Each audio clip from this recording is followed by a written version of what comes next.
There's something strange in the neighborhood. Who you gonna call? The police? Duh.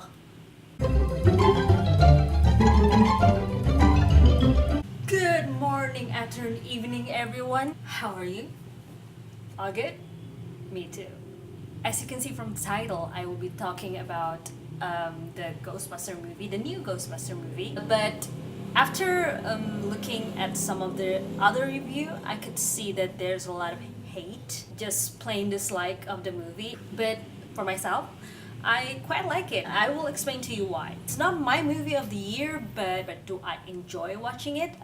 Yes. The synopsis is Kristen Wiig plays a 10-year professor with a passion for ghosts. When she's about to get more tenure, more time in the university, her sort of ex-best friend, which is played by Melissa McCarthy, great comedian also, published their ghost book together. The book is filled with possibly crackerjack theory about the ghosts. Those theories could probably jeopardize Kristen Wiig's character's tenure. So Kristen Wiig's character, I forgot her name.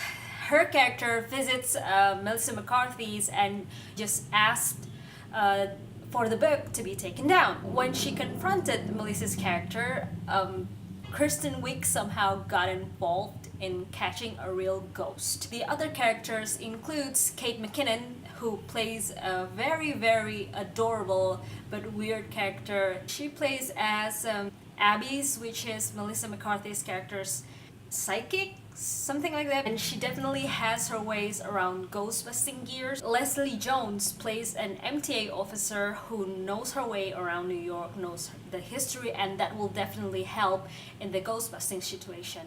And the four of them creates the Ghostbuster team in order to research and figure out why ghosts has been popping up in the town. Later they will uncover a secret that would lead to the city's abomination, but if you want to know more, just watch the movies. It's still in theater now. Also there's Thor, wearing glasses without the glass in it, so he's just using the glass frame. Yeah, so he plays as a secretary, a horrible one even, so all good things. So there's some downside for this movie according to what I've seen. Despite the great effects, the comedy is a little bit either too far from the storyline or it's just too obscure for me to understand. I do laugh when it happens, but when the movie ends, I realized that the story doesn't have that much depth. I swear I am not trying to make fun of people. Depth. Okay. Also, the villain in this story just kind of appear out of nowhere, and it just makes the story even more confused than before. Like, how do you even fit the villain in this story? He just kind of appeared and then he tries to take over the city, and I'm just confused. And even though the movie starts when Kristen Wiig and Melissa McCarthy try to rekindle their friendship, I didn't feel that friendship throughout the movie until the very end when Kristen Wiig tries to save Melissa McCarthy's character Abby from some kind of ghost abyss, and that just kind of makes me remember that, oh yeah, they're best friends before, and the fact that they are friends is just being poked about in one sensitive scene that I didn't even remember until when I was trying to make this video. Just one sensitive scene, and for me it's not enough if you want to focus on the friendship part. Yeah, but I said it before, for me the movie is not that bad, and I will explain to you why. To be honest, the heroes in this movie is kind of surprising for me. Even though Kristen Wiig and Melissa McCarthy are big names in the business, the real heroes here is actually Kate McKinnon characters names Holtzman and Leslie Jones characters whose name I can't remember right now. I am sorry. But those two characters cracks me up every time, especially Holtzman. I love her so much. She's just so weird, so smart, and just so awkward. And I could relate to her very, very well. As for Leslie Jones, I could not stop laughing when she slapped Abby's from being possessed.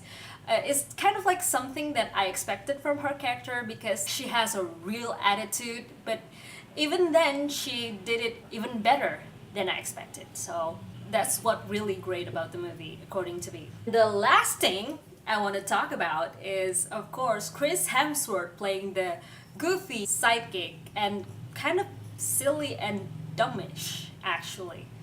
You will see why I said dumbish in the movie. I'm a big Marvel fan, so I've seen him as Thor, and from that we can see that he could be a tough but also adorable character. I also saw him in Black Hat, in the movie Black Hat, where he plays like sort of a hacker that gone to jail, and in there he's very mysterious and very serious. Him as a funny guy, I never thought of that. And the fact that he could pull this goofy character off is for me very amazing, because maybe I'm not seeing him much in the movies that I've watched, but to see him play in other characters than what I've seen him done before, it's sort of amazing and unpredictable in a good way. So it's nice to see that Chris is capable of other than being the mightiest Norse god in the Marvel universe, which is really great. So overall, if you're looking for a comedy slash sci-fi movie, you've come to the right place. But if you expect this reboot to be as phenomenal as the previous one, which is like the two previous Ghostbuster movie, you are dead wrong. For me, the movie stands on its own, even though it is inspired by the older one. For me, the movie is decent enough. Not the best ghost comedy story that ever was, but it got me laughing, so there's that. That's it for this time. Make sure you subscribe for more movie reviews from me, and I'll see you next time. Bye. Who you gonna call? Oh.